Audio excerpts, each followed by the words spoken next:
Imagine you are waiting for only your husband's salary to pay all of these bills, and then you just, after everything, then you chip in something. The man is exhausted because he. Hello everyone, you're welcome to today's topic. This is Sally from Harry and Sally's Clinic. You're welcome back if you're old subscribers. If you're new, welcome. Don't forget to hit the subscribe button and turn on your notification button as well so you can get new videos. I mean, if you think that what we're doing here is helping one way or the other, our advice is helpful. I mean, just help by subscribing. Okay, so moving on to today's topic, I want to talk about finance. Yeah, I know we have a whole lot of ideas about finance, but what do we think about women saying my money is my money, my husband's money is for the house? Is that a good notion? And what do you think about women getting it? I mean, women working and getting their own money and stuff like that. What's your take on that? I would like to hear everybody's comments on this. I mean, I've heard a couple of times people advising this, like coming from women advising other women, like make your own money or in case of anything, so that you can always move out when you want to move out from the marriage. If you're tired, you just go. You are not entitled to stay because you don't have your money or because you're dependent on a man. I mean, that's the reason women should be having their money in marriage? Or what do you think exactly? What do you think? I really want to hear our comments. And of course, you know I'm going to give my opinion, but I want to hear from everyone what you think about this topic. Okay, so my opinion about having your own finance. It is good for women to be, financially buoyant, to have their own, to work. But for me, my opinion is not for you to have your money in case you need to leave your marriage. I mean, for me, the goal of getting married is forever. You shouldn't be in a situation where you are planning your escape routes.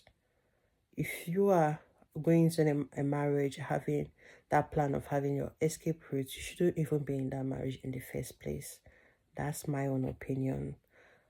You can have your opinion, which is good, but I'm giving my own personal opinion.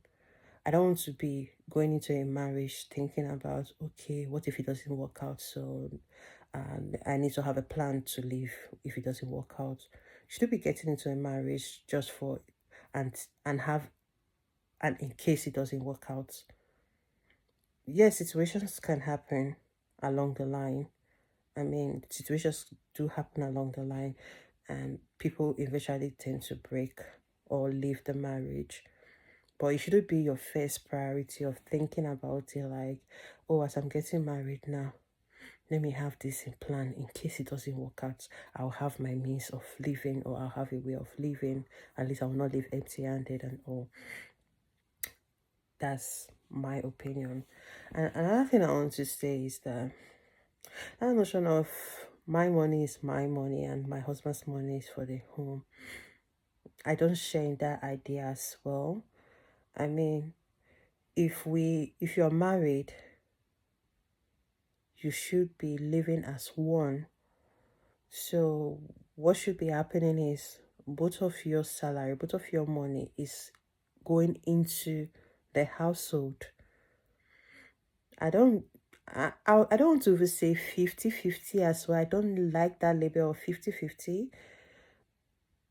For me personally, what works for my home is that once our salary comes into one account, we do our priority bills, rent, whatever business that needs to get paid, whatever is left off, and we've done our shopping and feeding and everything, whatever is left off, we decide, okay, this go into a savings account, and this is upkeep for the month, just in case of necessity, because at this point we've literally sorted out all the necessary bills. So in case of emergency, I would say, in case of any form of emergency or a little bit of top up, let's say, for example, I'll just use example of milk, right? So milk can get they have expiry dates, so because of that, you don't get to when we're shopping, we don't get to buy milk for the whole of the month. We'll buy milk for the couple of days that it will expire for, and then you obviously top up, you buy fresh set of milk.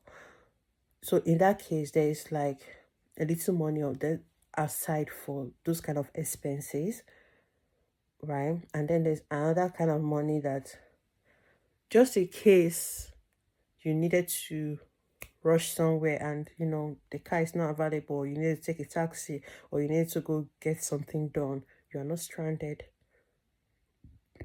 You're not stranded. So that's the reason we do that. So imagine you are waiting for only your husband's salary to pay all of these bills, and then you just, after everything, then you chip in something. The man is exhausted because he okay. So what's happening here? He's just working to do what for you.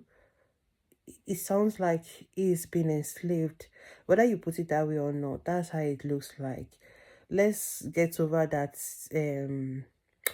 ideology that we have, that oh, man must go and also he must feed the family, and then the wife will take care of the home. Guess what? It's not, it doesn't work that way, because at the end of the day, the children also need both parents to be present. So it also makes sense that you guys help yourselves in the way that the children says that my both parents are available for me too. So my take on that is the money that comes into the household is for the household, both the wife's money, both the husband's money. Work on your finance together, work on building together, because at the end of the day, if you don't marry somebody that you want to build with, you shouldn't be in that marriage. You should be thinking about building together with your partner, with your husband, rather than thinking of, I want to build my own, while he's taking care of all the bills and everything. And in case anything happens, I still have my money, I can leave. I don't share in the idea at all, or I don't share in that opinion.